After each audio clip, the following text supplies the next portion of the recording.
మౌనిక హత్య కేసుకు సంబంధించి south sub division ACP Srinivasarao గారు ఉన్నారు. సార్, అసలు రవీంద్రకి మౌనికకి అసలు మొదటి పరిచయం ఎలా ఏర్పడింది, ఏ సంవత్సరంలో ఏర్పడింది?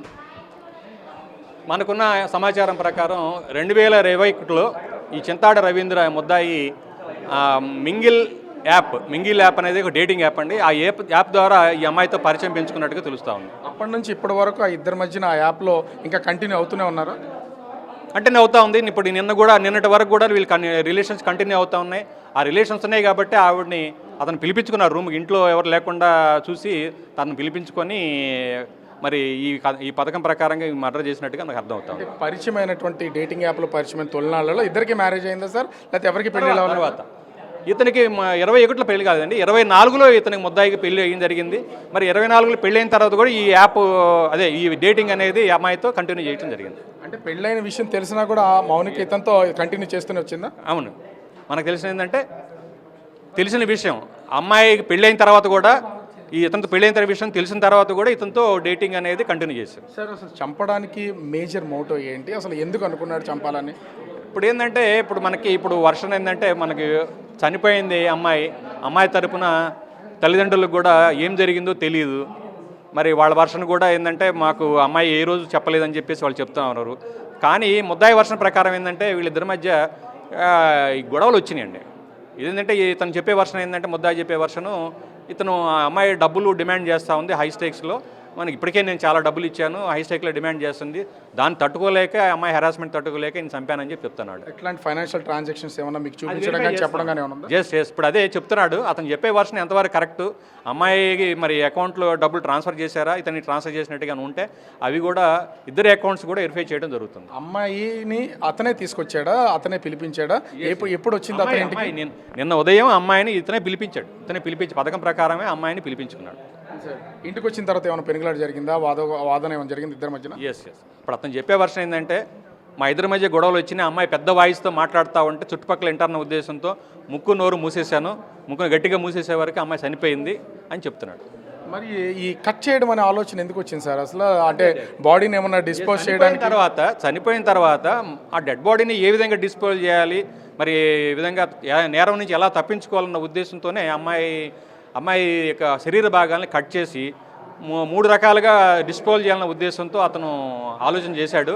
దానిలో భాగంగానే తల చేతులు కూడా మొదట తీసుకెళ్ళి దూరంగా అడివార ప్రాంతంలో వీటిని పెట్రోల్ పోసి తగలబెట్టడం జరిగింది. ఇతను వెపన్స్ ఎట్లా వచ్చాయి సార్ అసలు?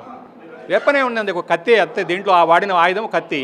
ఆ కత్తి కూడా ఏంటంటే చాలా దారుణంగా ఉందండి కత్తి. అది మరి ఒక ఆన్లైన్ ద్వారా పర్చేజ్ చేసినట్టుగా చెప్తా ఉన్నాడు. అంటే ఎక్కడ చనిపోయిన తర్వాత ఆమెను కట్ చేస్తారు, శరీర భాగాల్ని అసలు ఎక్కడెక్కడ దాచాడు సార్ అసలు? ఇది కంప్లీట్గా ఇంట్లోనే జరిగిందండి, అతని ఇంట్లోనే జరిగింది. ఇప్పుడు గాజువాక ఎల్వి నగర్లో కీర్తి ఎన్క్లేవ్ ఉంది, దాంట్లో ఇతను ఫ్లాట్ నెంబర్ 102లో నివాసం ఉంటాడు. ఆ ఫ్లాట్ నెంబర్ 102లోనే జరిగింది అంతా కూడాను. మరి కట్ చేసిన భాగాలు మొండి భాగంను ఫ్రిడ్జ్లో పెట్టాడు, అదేవిధంగా చేతులు కాళ్ళను ఆల్రెడీ తీసుకెళ్ళి పెట్రోల్ బస్ తగలబెట్టాడు అడివేరు ప్రాంతంలో.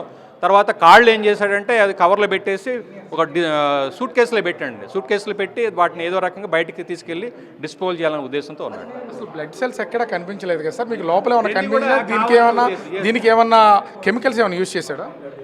దాన్ని వాటర్ ద్వారా చేశాడు. కెమికల్ అనేది మేము ఆల్రెడీ స్మీర్స్ కలెక్ట్ చేయడం జరిగింది. మరి వాటర్తో పాటు ఏదన్నా కెమికల్ వాడాడని ఆ విషయం కూడా మనకు RFSL అనాలిసిస్లో బయటకు వస్తుంది. అంటే అసలు తను భయపడ్డాడా సార్? మొదటిసారి తీసుకెళ్ళాడు, అన్నింటినీ తగలబెట్టి వచ్చాడు, తర్వాత పోలీసులకు లొంగిపోవడంలో అసలు అతని ఉద్దేశం ఏంటి అసలు? అతనికి ఏంటంటే ఒకటి అయిపోయింది, ఇంకా 3 భాగాలు ఉన్నాయి. 3 భాగాలు ఎలా చేయాలో అర్థం కాక అతను అంటే బేసిక్గా అతను నేరస్తుడేం కాదండి, గతంలో అంతకుముందు ఏం నేరాలు లేవు ఇతని మీద. అతను ఏం చేయాలో అర్థం కాక విధులేని పరిస్థితుల్లోనే అతను లొంగిపోవడం జరిగింది. అంటే పెట్రోల్ ఎక్కడి నుంచి వచ్చింది సార్? బయట ఓపెన్గా పెట్రోల్ కొనడం అనేది లేదు. పెట్రోల్ ఎందుకు దొరకదండి? పెట్రోల్ ఎందుకు దొరకదు? పెట్రోల్ బంక్లో ఎవరికైనా అమ్ముతారు కదా. ఈ కేసుకి సంబంధించి అతను అంటే పేరెంట్స్ ఎవరైనా వచ్చారా? రవీంద్రకి సంబంధించినటువంటి పేరెంట్స్ కానీ వైఫ్ కానీ ఎవరైనా పిలిపించి?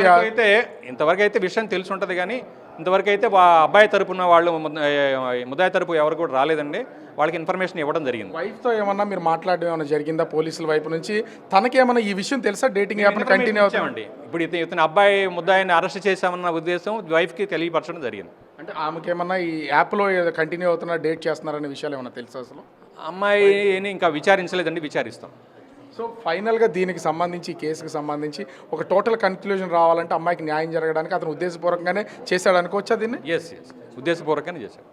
అంటే ఓవరాల్గా చూస్తే ఈ కేసుకు సంబంధించి మౌనికాని హత్య చేశారు. మౌనిక హత్య చేసిన తర్వాత అంటే ముక్కు నోరు మూసేసిన తర్వాత తనని ఇక్కడి నుంచి అంటే ఆ బాడీని ఏ విధంగా డిస్పోజ్ చేయాలో ఒక ప్లాన్ ప్రకారం ముక్కలుగా కట్ చేసి ఆమెని వివిధ ప్లేసుల్లోకి తీసుకెళ్ళడానికి ప్రయత్నం అయితే చేసి చివరిగా పోలీసుల దగ్గర అయితే లొంగిపోయినటువంటి పరిస్థితి అయితే ఉందని ఏసీపీ శ్రీనివాసరావు చెప్తున్నటువంటి పరిస్థితి అయితే కనిపిస్తోంది. కెమెరామెన్ రాముతో Raju, big TV, Gajuwaka, Visakhapatnam. For more videos like this, subscribe Big TV channel.